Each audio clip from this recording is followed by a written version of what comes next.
Наверняка многие из телезрителей, кто посмотрел сериал «Великолепный век», заинтересовались османской историей. Наиболее пытливые умы, наверное, уже пересмотрели или смотрят историю османов в таких сериалах, как «Воскресший Эртугрул» или «Основание Осман», «Султан моего сердца» и другие. Не все эти сериалы основаны на реальных исторических фактах, поэтому чуть позднее я сделаю для вас обзор того, что реально можно посмотреть по истории османов. Я лично после «Великолепного века» и «Кесем» прилипла к экрану телевизора и смотрела сериал «Воскресший Эртугрул». Сегодня я расскажу вам о том, что пишут турецкие историки про эпоху Эртугрула, который, как известно, был отцом первого османского султана Османа Гази. Отцом Эртугрула был глава племени Каи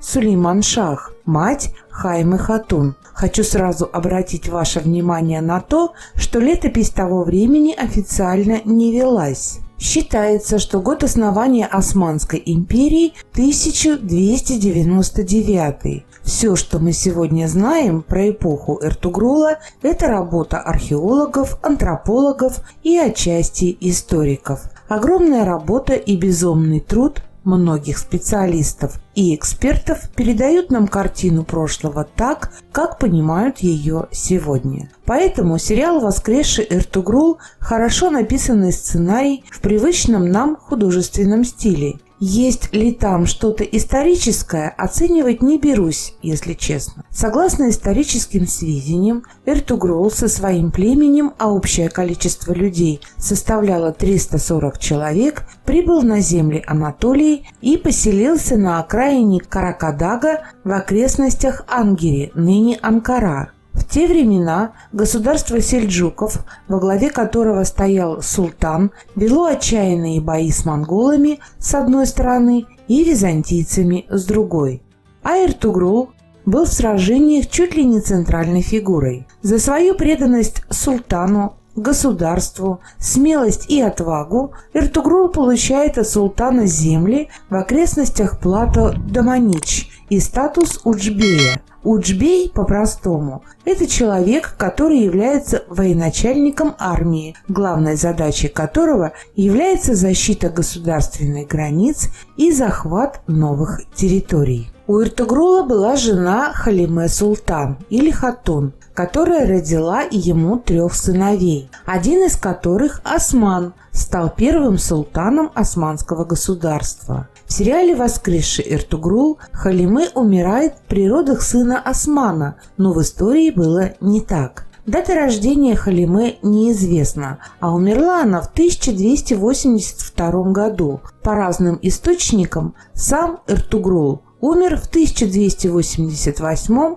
или 1289 году. То есть супруги покинули эту землю в реальности с небольшой разницей во времени. Я еще расскажу про этого персонажа и почему в сериале показали ее преждевременную смерть. С тех пор, как Эртугрул во главе своего племени поселился на плато Доманич, он продолжал воевать с византийцами. Считается, что к 1279 году Эртугрул уже достаточно постарел, чтобы сражаться как прежде, и даже сложил свои полномочия главы племени, передав власть сыну Осман-бею. История описывает Эртугрула как человека очень доброго и великодушного, справедливого и честного. Не только народ племени Каи почитал Эртугрула. Говорят, что даже многие главы христианских поселений относились к нему с большим уважением. Для меня было большой неожиданностью, когда я узнала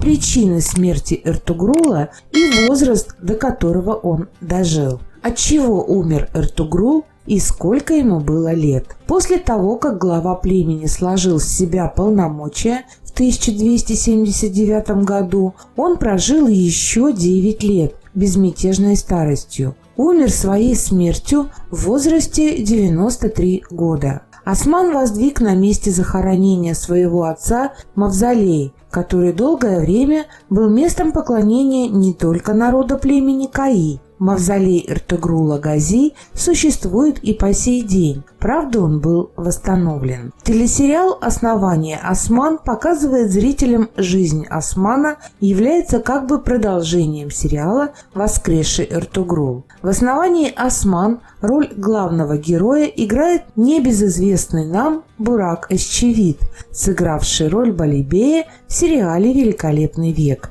В продолжении Эртугрула мы увидим изрядно постаревшего воина, смерть которого также будет показана в сериале.